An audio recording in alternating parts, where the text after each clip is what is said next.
everyone.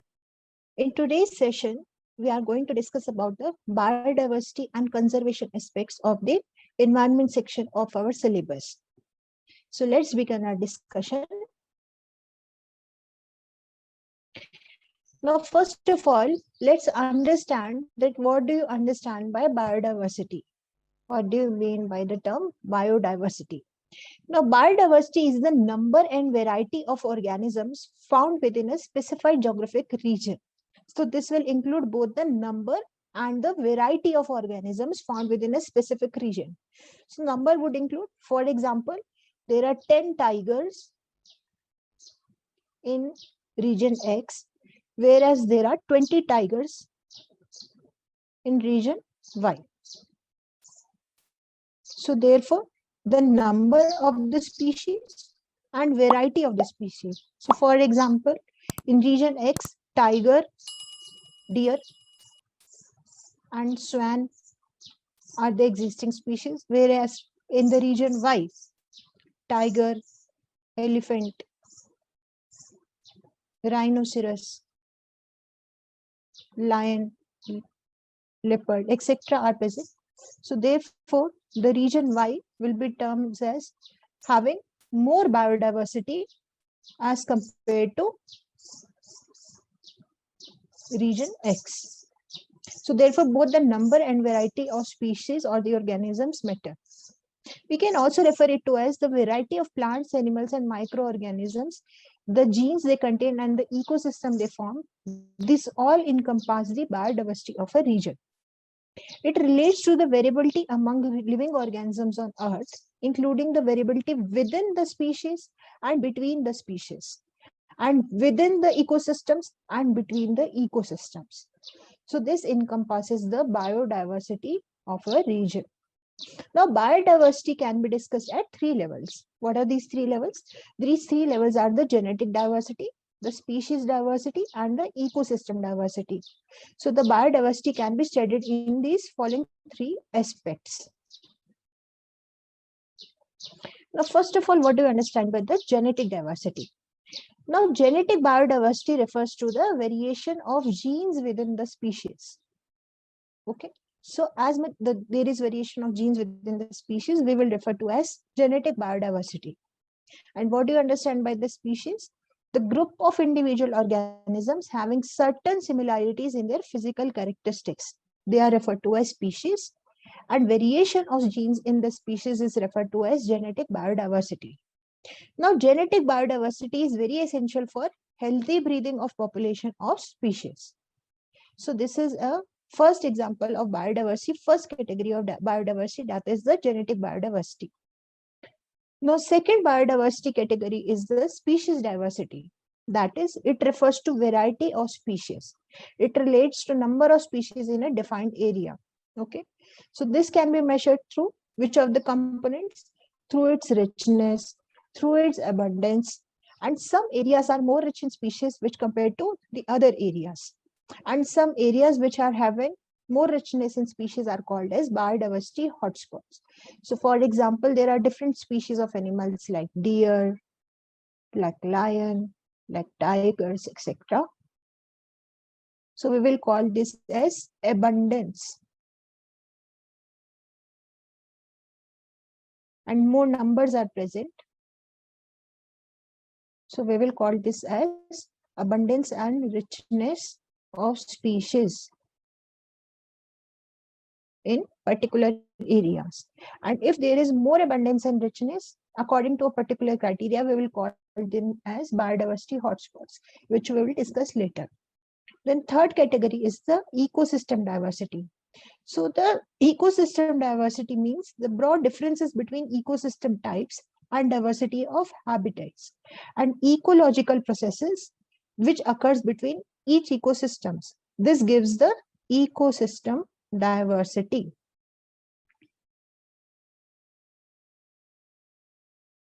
So these are the 3 categories of diversity in a biodiversity. So let's understand with the help of a diagram. The differences in the DNA content of a frog within one particular species of frog, this will refer to as genetic diversity. Then what do you understand by species diversity? The number and the variety of species in the particular area or in the world itself. So there are different types of species present in an area. For example, different types of birds, different types of animals, etc. So therefore, they constitute the species diversity. And ecosystem diversity implies the number and variety of ecosystems or habitats given within a region. For example, the rainforest, for example, the cornfields which are present in the particular region. So the number of different types of ecosystem present in the area, this gives the ecosystem diversity. So these are the three levels of biodiversity which can be classified in a particular region or in the whole world itself. Now let's talk something about the species diversity of India. India has about 60% of the world population of tigers. That is, the number amounts to 2967. And this is the national animal of India also, and it is endangered species. Now, India also has about 30,000 Asiatic elephants, which amounts to half of the world's population of these species. Now, leopard, which is also very important large cat, is found in all habitats across India. And it is also home to the degraded forest as well. They are found in the degraded forest and therefore they are endangered. Now, India is also very rich in avifauna, and about 1,300 species of birds are found here, which amounts to about 13% of the total species diversity of the world. So this gives an overview about the species diversity of India. So if there is a question in mains on biodiversity, on the biodiversity conservation, or on the biodiversity as such, then you can specifically give this data, and then you can mention about the species richness, about the species diversity which is present in India. And this can also be shown across the map along the different regions of India. Now, India has about 11% of world's recorded flora and about 7.43% of the global fauna, which is a large amount of the flora and fauna of the world. And India ranks among the top 10 countries in terms of forest areas also. Okay. Now, India only has about 2.4% of the world's land area. But it accounts for about 7.8% of the global recorded species of the world. So this is very important fact regarding the biodiversity wealth of India. Now let's discuss something about the importance of biodiversity of India. Biodiversity plays different roles, and they can be categorized into the ecological role, the economic role, and the scientific role. So let's discuss the important role of biodiversity one by one. Now, what are the economic roles of biodiversity? Biodiversity provides humans with raw materials for consumption and production. Many livelihood depends on the biodiversity itself. For example, for farmers, the fishers, the timber workers, they are dependent on biodiversity for the resources, for the raw materials. And their livelihood depends on these raw materials extraction. So therefore, this is very important economic role of biodiversity. Now, what is the ecological role played by biodiversity? Biodiversity provides functioning ecosystems that supply oxygen, clean air, water, pollination of plants, pest control, wastewater treatment, and similarly other ecosystem services also. So therefore, ecological role of biodiversity is very, very important. The third role that biodiversity plays is of scientific role. That is, biodiversity represents a wealth of systematic ecological data that helps us to understand the natural world and its origins also.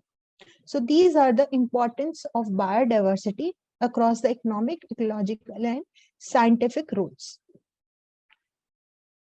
Now, as we understand about the biodiversity and also about the different types of diversity, let's understand about the biodiversity loss.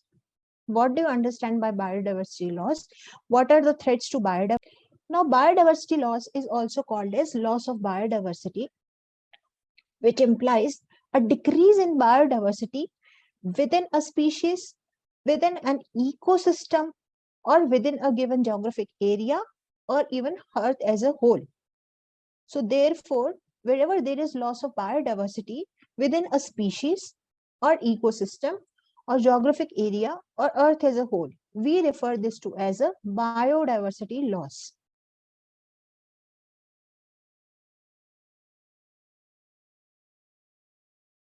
So therefore, it can impact the species, it can impact the genetic diversity, it can impact the endemic diversity, ecosystem diversity, etc.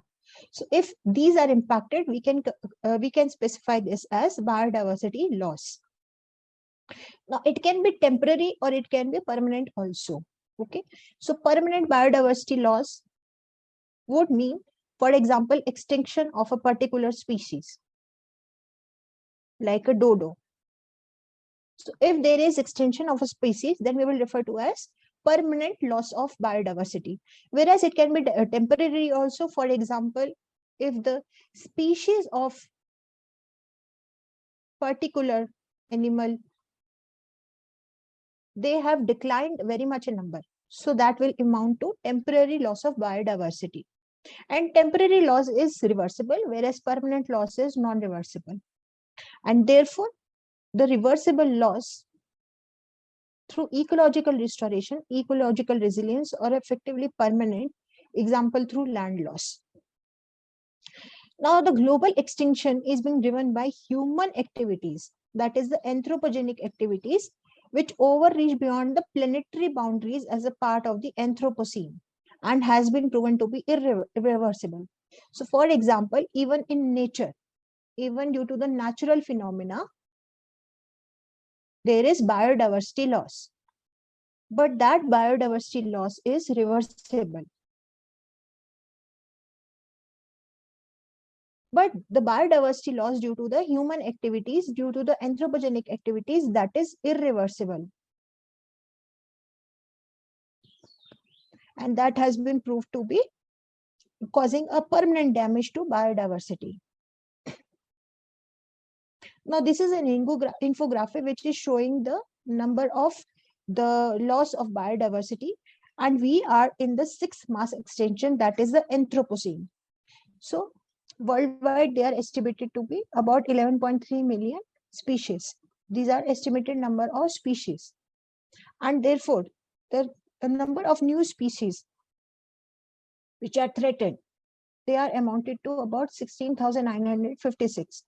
And current times, the extinction is about 1,000 times the natural rate of extinction. And in the next 100 years, it is predicted that the loss of species would be about 20 to 50%.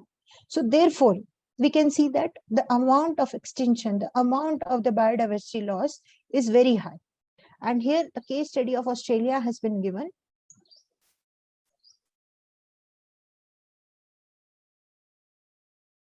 Which is facing very high biodiversity loss. Okay. So this is an infographic which shows that we might be in the 6 months extinction of biodiversity loss.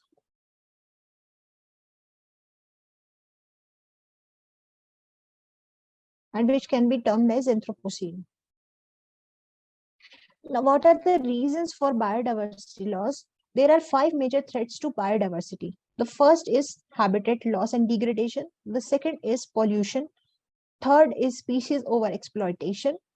Fourth is climate change. And fifth is inclusion of invasive species and diseases.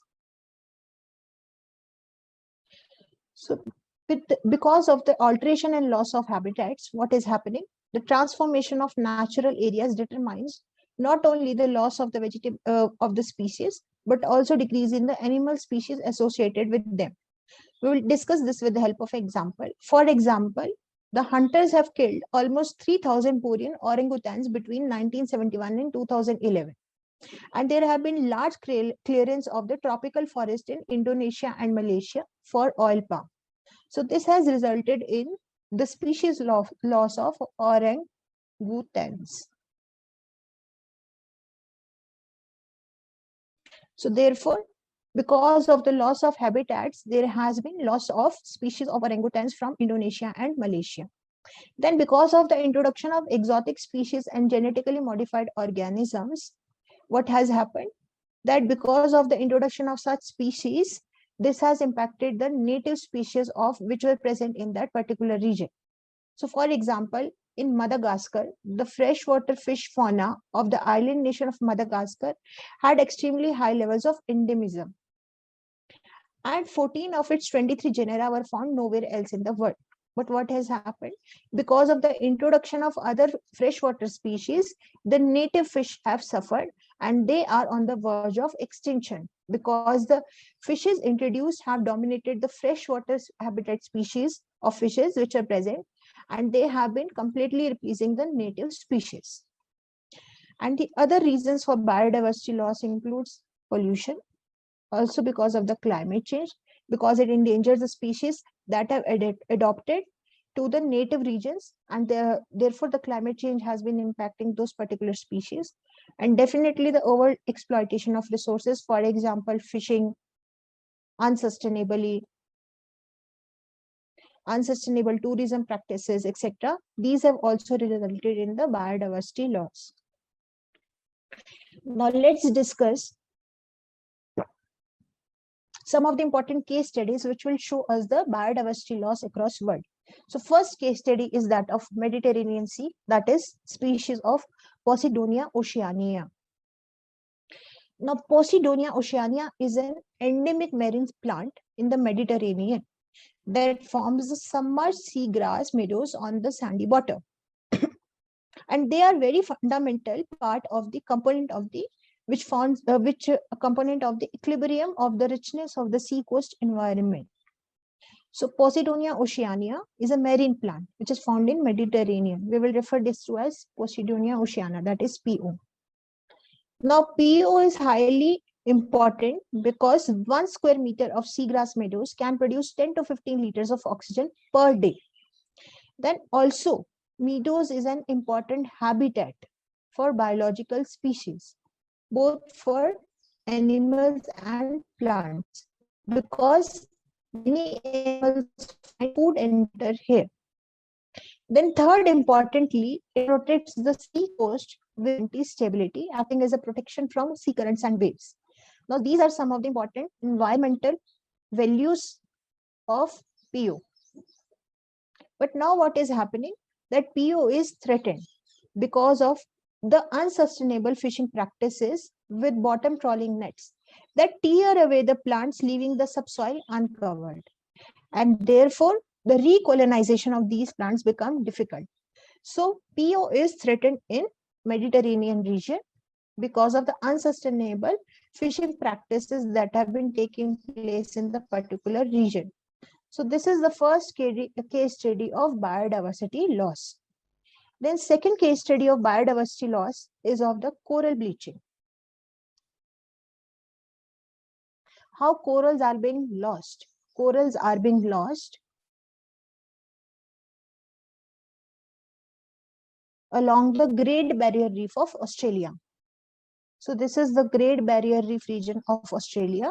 So what is happening? That this is the region having large number of coral reefs. Okay, and this region has about 3,44,000 square kilometers of area, which covers about 10% of the world's coral reef ecosystem. So the Great Barrier Reef Marine Park, which is spread across length of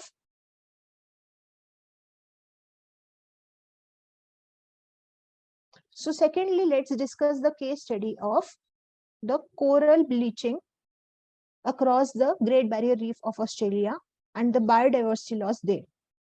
Now, the Great Barrier Reef, it covers the area of about 3,44,000 square kilometers, and which makes about 10% of the world's coral reef ecosystem.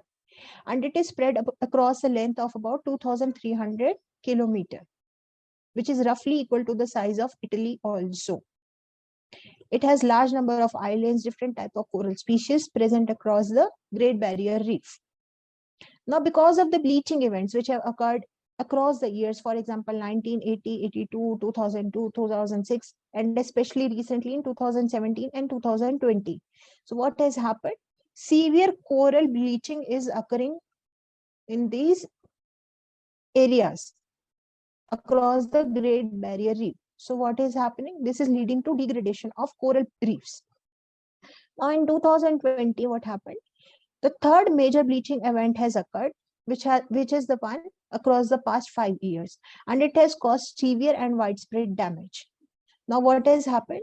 That some of the corals may be able to recover from the bleaching, but some of the corals would have been permanently destroyed because of the 2020 event. Now, what is the main contention is that some of the areas which were not impacted earlier in the earlier bleaching events, now they have also been impacted. For example, the southern part of the reef, which has remained relatively untouched during the large bleaching events of 2016-17, has also suffered most acute damage this time. So the southern part of the coral reef, Great Barrier Reef, it has also suffered bleaching, and some of these corals have been damaged permanently. So although the Australian government has released Reef 2050 plan in 2015, but because of the threats such as global warming, such as climate change, because of the unsustainable coastal development happening in these areas, the corals are suffering unprecedented biodiversity loss. So this is the second case study of biodiversity loss across the world. Now, third case study is of forest fires in Uttarakhand. So forest fires have been occurring across different districts of Uttarakhand from the past 4 or 5 years. And this year, the forest fires were witnessed in districts such as Nainital, Almora, Bageshwar, Garhwal, Chamoli, Pithoragarh, etc. So forest fires have been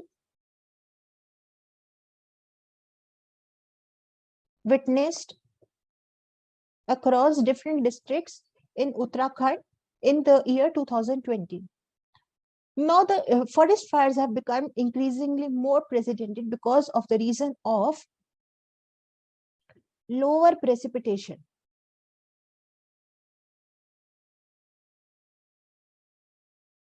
which is leading to loss of biodiversity. Because of the widespread forest fires that are occurring across different districts of Uttarakhand, what is happening? That forest fires are becoming more and more common, and therefore they are leading to loss of biodiversity, both of flora and fauna in the region. So this is an example of biodiversity loss in the state of Uttarakhand.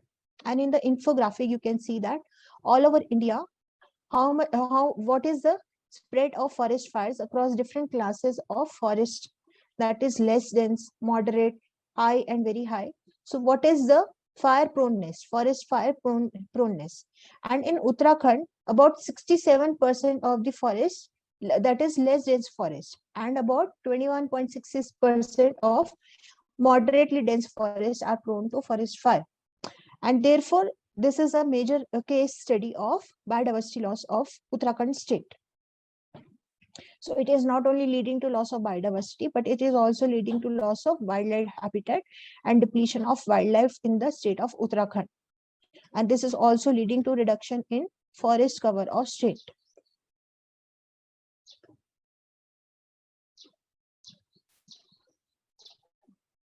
Now let's discuss some aspects about the biodiversity loss which have been highlighted in the Living Planet Report 2020. Now, Living Planet Report, which is published by WWF after every 2 years, has revealed that there has been a global species loss of about 68% in less than 50 years, which is a catastrophic decline which has never been seen earlier. And the number of mammals, birds, fish, plants, and insects have fallen to an average of 68% from 1970 to 2016, and which is more than 2/3 in less than 50 years. So this is an unprecedented loss. Now, very important fact is that conversion land for agriculture has caused 70% of global biodiversity loss and half of all loss in the tree cover. And since 2000, 1.9 million square kilometer of wild and undeveloped land has been lost through conversion. So these are some of the important statistics which have been provided by the Living Planet Report 2020. Now, what is the India scenario which has been highlighted by Living Planet Report 2020? Now, India is a highly biodiverse country upholding about 45,000 species of plants in only about 2.4% of the world's area. And over 12% of wild mammal species are threatened with extinction in the country because mostly of the anthropogenic activities. Now, large animals, particularly in the freshwater habitats, are in greater danger of extinction, the report has mentioned, which include species such as dolphins, giant catfish found in Mekong, otters, beavers, etc. So these are some of the species which are under threat of extinction also. Now, 3% of the bird species face extinction, with the number increasing every year. And about 19% of amphibians are threatened or critically endangered, as highlighted by the report. Now, examples include, as per the World Wildlife Fund, the habitat of clouded leopard has been decreasing at a rate of 10% per year since 1997. Similarly, the Namdapha flying squirrel is listed in IUCN's critically endangered category and is on the verge of extinction. Now, here in the picture, the arboreal long-tailed macaw has been shown, which is endemic to Western Ghats. And it is endangered because of loss of forest habitats, which have become fragmented. So these are some of the facts according to the report, which highlights the biodiversity loss and the threats to biodiversity of India. Now, because of the unprecedented rate at which biodiversity loss is happening, there is need for biodiversity conservation. So for biodiversity conservation, special areas have been acknowledged, which are referred to as biodiversity hotspots. Now, what are biodiversity hotspots? Biodiversity hotspot is a biogeographic region with significant level of biodiversity that is threatened by human habitation. Okay. And so as to qualify as a biodiversity hotspot, mayors in 2000 had classified biodiversity hotspot as a region which must meet two criteria. For example, it should meet the first criteria, that is at least 0.5% or 1500 species of vascular plants should be endemics, and about 70% should have been lost, which constituted the primary vegetation. So this is the two criteria which are necessary for any hotspot to be classified as a biodiversity hotspot. Now, these sites support nearly 60% of the world's plant, bird, mammal, reptile, amphibian species, with a very high share of those species as endemics. So in the map, biodiversity hotspots across the world have been shown. For example, California floristic provinces, for example, the Atlantic forest, etc., Mediterranean basin. So these are some of the biodiversity hotspots of world. Now, there are different international organizations and programs also running, which aims towards the biodiversity conservation. So, for example, Critical Ecosystem Partnership Fund is a global program that provides funding and technical assistance to NGOs and participation to protect the Earth's richest regions of plants and animal diversity, which also includes the biodiversity hotspots. Then similarly, Worldwide Fund for Nature has derived a system called Global 200 Ecoregions, which aims to select priority ecoregions for conservation within each of. Similarly, secondly, the Worldwide Fund for Nature, that is WWF, has derived system called Global 200 Ecoregions, the aim of which is to select priority ecoregions for conservation within each of the terrestrial, freshwater, and marine habitat types. So they have been chosen for their species richness, endemism, taxonomic uniqueness, etc. And all biodiversity hotspots contain at least one of the global 200 ecoregions. So ecoregions and biodiversity hotspot concept are the different two concepts.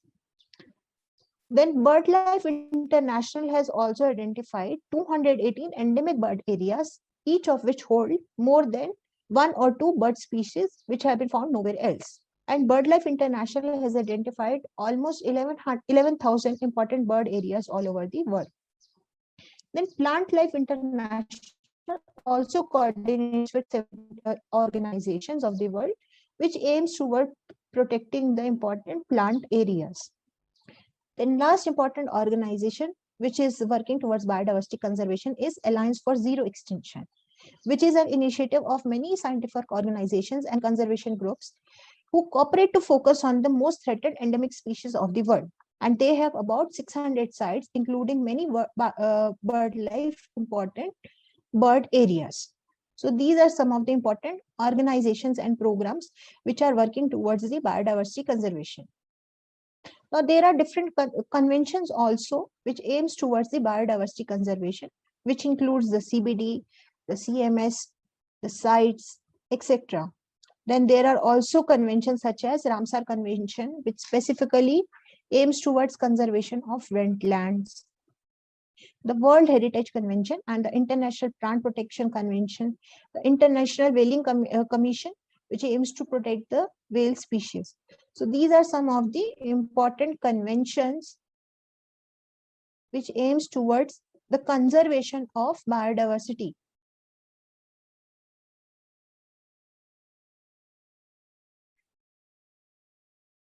Now let's discuss some of the current affairs aspects of the biodiversity. So for example, in preliminary, there is definitely a question which has been asked on the species which are endangered or which have been in news. So the species related questions are very important. So we should understand the current affairs aspect of the biodiversity and biodiversity conservation and biodiversity loss. So we'll discuss about some of the species. So for example, the first species that was in news was the fishing cats. Now these are the fishing cats and the status of fishing cats are vulnerable. Now the first ever survey of the elusive fishing cat in and around the Asia's biggest brackish water lagoon, that is Chilika Lake in Odisha, was started in March 2020. So there was a survey which was conducted on the fishing cats, and the Chilika Development Authority that comes under Odisha government designated fishing cats also as the ambassador of Chilika during the celebration of the Wildlife Week in 2020. So therefore, because of these two reasons, the fishing cats were in news. Now we should also understand some of the other information about the fishing cats which can be formed in a statement in the prelims paper, and that can be asked. So the fishing cat species is the largest of the Prolioneurus cats, and it is broadly but discontinuously distributed in South and Southeast Asia. So it is not only native to India, it is found in other countries also. And some of the local names include Meseka, Bunbirai, Bavuru Billi, etc. Now, fishing cats live foremost in the vicinity of wetlands, along rivers, streams, oxbow lakes, in swamps and mangroves. So these are the habitat areas of fishing cats. And they are threatened because of the destruction of wetlands. Wetlands destruction has caused a threat to the fishing cats. Now, fishing cats has been found in following areas. For example, the Ranthambore Tiger Reserve in Pilibhit, Dutwa and Valmiki Tiger Reserves. It is also found outside protected areas in West Bengal, Lothian Island Wildlife Sanctuary in the Sundarbans, in Odisha, in Andhra Pradesh, Koringa Wildlife Sanctuary, etc. So these are some of the areas where fishing cats have been found. Now, not only because of the destruction of wetlands, but the fishing cats are also threatened because of the increasing pollution in the particular water areas, in particular lakes, etc. Then because of the conversion of the mangrove forest to commercial aquacultural ponds, this is a major threat to fishing cats in Andhra Pradesh. So therefore, these are some of the reasons of threat to fishing cats. So this is one of the important species that was in news. So therefore, try to link the current affairs aspect and then read the geography and environment syllabus also in an interlinkage aspect. The second species that was in news was Hoolock gibbon. And Hoolock gibbon are specified as endangered as per the IUCN category. Now, earlier it was thought that there are two species of Hoolock gibbon that are present in India. But now genetic analysis has proven that there is only one species of Hoolock gibbon in India as compared to the earlier analysis which had proven that there are two species of Hoolock gibbon. So therefore, the Center for Cellular and Molecular Biology in Hyderabad has stated that the analysis has proved that there is only one species of hoolock gibbon in India. So earlier it was estimated that there are two species, that is eastern and western hoolock gibbons. But now it is proved that it is only one species, and that entire species had migrated to the other areas, which is called as metapopulation. And they are found across all over the northeastern India, south and east of Brahmaputra river, along with the countries like Bangladesh and Myanmar. Now the eastern hoolock gibbon, which is also termed as the Mishmi Hills hoolock gibbon, is distributing between Now Dehing, Lohit and Dibang rivers in Arunachal Pradesh. So this is the distribution of hoolock gibbon. Now the third important species which was in use is white-bellied heron. Now white-bellied heron is a rare and elusive bird which was spotted at Welong in Anjar district of Arunachal Pradesh. It was spotted there for the first time. Now the IUCN status is critically endangered as per the Red Data book, and it is also listed under Schedule 4 in the Wildlife Protection Act 1972. And it is found along the riverside on the wetland habitats. And it is one of the rarest birds in the world and is present only in Bhutan, Myanmar, Namdapha Tiger Reserve in Arunachal Pradesh. Now, recent sighting at 1200 meters above the sea level is the first sighting at higher elevations in India.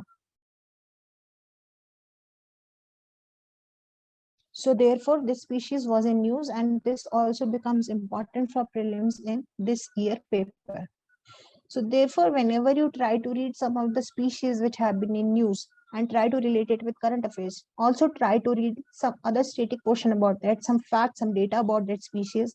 What are the habitats where the species are present? What are some of the important other characteristic features which are not present in the other species? There are certain facts which are only related to that particular species. So also try to read about those things and also try to understand what is the different characteristic aspect of that particular species. Now the fourth species that was in news was the Sangai deer. Now Sangai deer is found in Manipur, and the endangered Sangai deer habitat is facing threat from climate change. So that was in news because of the threats that the Sangai deer is facing from the climate change. Now, Sangai deer is an endemic and endangered subspecies of brown antlered deer, and it is only found in the states of Manipur, and it is also the state animal of Manipur. Now, it is found in Kebul Lamjaw National Park in Manipur and found over floating biomass locally called as Phumdi in the southeastern part of Loktak Lake inside the park. So, in the Loktak Lake, there are floating biomass. These floating biomass are called Phumdi. And the deers that are the Sangai deer are found across Phumdi in the Loktak Lake, and they're found only in the state of Manipur. And because they hop from one Phumdi to another, they are also seen as dancing and called as a dancing deer also. Now the IUCN status of this deer is endangered. And what are the threats? Some of the threats include steadily degenerating habitat of Phumdi because of the continuous inundation and flooding caused due to artificial reservoirs. The water quality of reservoir is degrading due to the pollution and stoppage of nutrient supply. There is also invasion of non-native plants like paragrass. But not only this, Sangai also faces threats of diseases from livestock, inbreeding, depression, and poaching. So these are some of the threats to Sangai deer. And because of the loss of its habitat, it was in news recently. So these were some of the species which are in news. So this is all for the today's session. In today's session, we try to learn about the biodiversity, types of biodiversity. We also tried to learn about the different reasons of biodiversity loss. why biodiversity loss is happening, what are the conservation principles, policies, organizations across the globe which are working towards biodiversity conservation. Then we also try to relate the current affairs aspect into the biodiversity and conservation principles. So we tried to learn about the different species that were in use, different cases related to the biodiversity loss, etc. So in this way, we try to cover the aspects of biodiversity and conservation.